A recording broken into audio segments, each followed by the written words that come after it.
in the Indo-Pacific region. His last military position was right here on the peninsula of Monterey as the United States Army Garrison Commander for the Presidio. Welcome home, Greg, and thank you for honoring us with your remarks on this sacred day.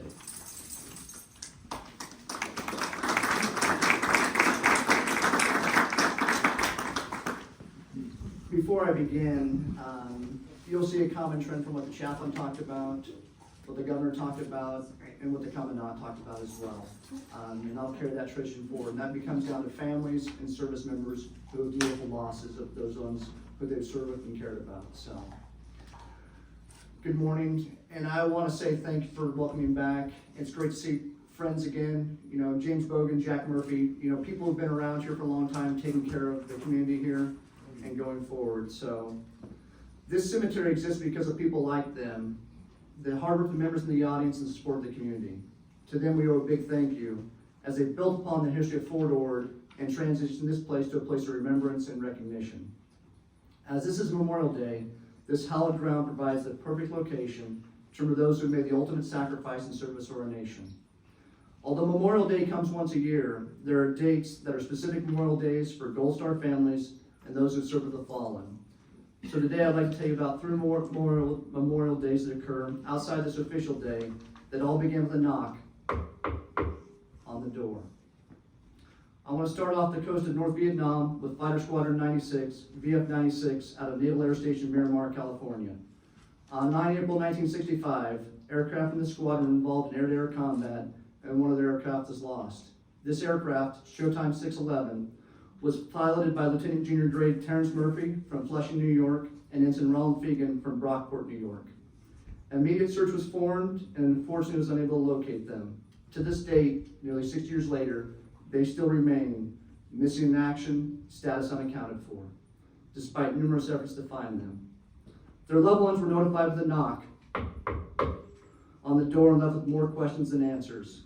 Answers are not available for 2 big reasons. The first is that the aerial combat involved Chinese aircraft, and the second was that signals intelligence played a crucial role in the incident. To avoid divulging sources and methods, this battle was never commented on. Given the nature of the intel supporting VF-96, it is likely that DLI FLC graduates were the ones who developed the intelligence and provided that crucial information for the squadron. Now I move to the Joint Readiness Training Center in Fort Polk, Louisiana, where soldiers from Alpha Company, 2nd Battalion, 187 Infantry Regiment were training. During a night urban assault, as the culmination of 2 weeks of training, 2 soldiers fell asleep. On 14 November 2002, these 2 soldiers, Corporal Jason Fisher from Thousand Oaks, California, and PFC Joseph Favorito from Higgins Lake, Michigan, were killed in a motor vehicle accident. These 2 soldiers were trained in preparation for deployment for the invasion of Iraq, with Corporal Fisher having recently returned from Afghanistan. Their families were notified by a knock on the door that their soldiers were no longer coming home. Their families were left wondering how their child could survive or prepare for combat, but instead died during training. Now we finish in Iraq, where a recent DLI graduate joins Charlie Company, 311th Military Intelligence Battalion. She meets the unit in Tal Afar, Iraq as an interrogator. Unfortunately, this mission is not a good fit for her personality, and upon her request, she is moved to serve as a translator with the local Iraqis. Sadly, there are other challenges, and on 15 September 2003, Specialist Alyssa R. Peterson from Flagstaff, Arizona, committed suicide, leaving a void and unanswered questions. Her parents, too, were notified by a knock on the door, leaving them with the realization that their beloved daughter would not be returning to talk or hug them again. There's a thread of California and DLI that ties to these 3 events, but the reason I know about them is because of family. My father served in VF-96, my older brother was a company commander for Alpha Company 2187, and I was the company commander in Charlie 311th.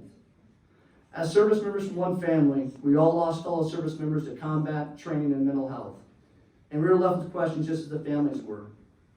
But as my spouse who showed me how much fear, dread, and anxiety the knock on the door makes for families.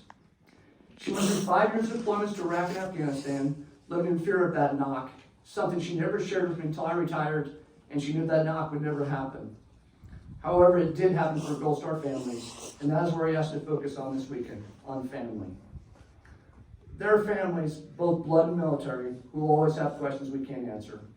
Lieutenant J.G. Murphy and his Fegan's family were wondering where their loved ones are. Corporal Fisher and PFC Favorito's families trying to understand train accidents, and Specialist Peterson's family left so many questions. There are military members who still think and remember them. So now 9 April, 14 November, and 15 September are all specific Memorial Days for my family and those who know and remember these fallen. For my family, it started with 9 April because my dad always remembered Lieutenant J.G. Murphy and Mr. Fegan, as he called them, yearly. And so that carried on to us as well. So I have Specialist Peterson on my wrist now, but I carry 2 ones for 2 bands for Lieutenant J.G. Murphy and for Ensign Fegan as well, so they're never forgotten. So I ask you on this official Memorial Day holiday to remember those who have fallen in service of the nation, but I also ask you to remember those families and reach out. Make that knock on the door that they dreaded, and the phone call, the text, the visit that they look forward to and cherish. Because you remember them and their fallen. Please let them know that you care and honor the sacrifices as well as theirs of their loved ones. If you know the day that the loved one died, please reach out on that day especially. I ask you to do this for both families, Gold Star and military. We are a stronger nation because we care about each other and honor those who have come before who have made that last full measure of devotion. Asking for help is hard, but offering help can be just as hard as it's a fear of rejection or discomfort. I know that personally, as the hardest phone call I've ever made in my life occurred on 17 September 2003, when I called and tried for what comfort, solace, and answers I could to Specialist Peterson's parents. They came to thank me for that phone call several years later because it gave them some comfort in a time of grief. By reaching out, you can provide similar comfort and strengthen our nation by remembering the fallen, but especially remembering their fellow families who've also given up so much. May God provide comfort to those families. May God bless you all, and may God bless America.